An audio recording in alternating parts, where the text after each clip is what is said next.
तो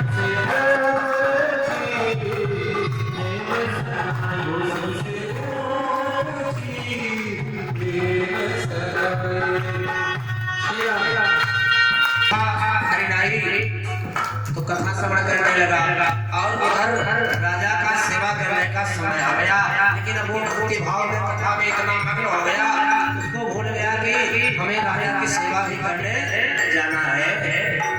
और समय मेरा भक्त मेरी कथा सुनता है, अगर ये समय से सेवा नहीं किया तो कल परमात्मा ने क्या किया, परमात्मा ने हरि नाई का ही रूप बना करके राजा के पास पहुंच गए और लगे सेवा करने।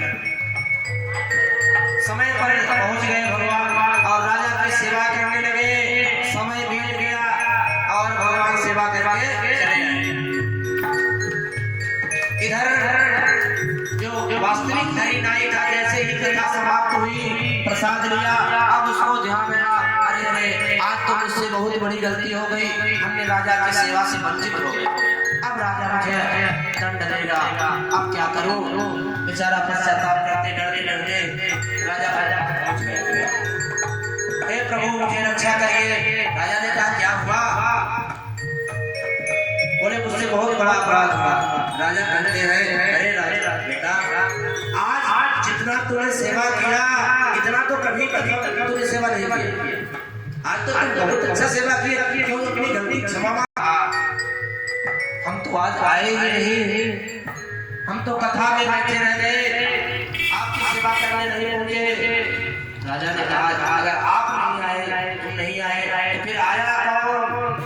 तब राजा और उस हरनाई को समझ में आ गया कि लगता है परमात्मा ही मेरा रूप बना करके आए।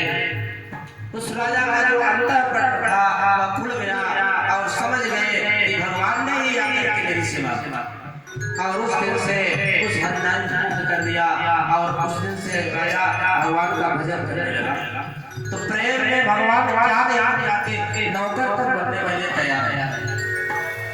प्रेम के बसन सेवा की, प्रेम के बसन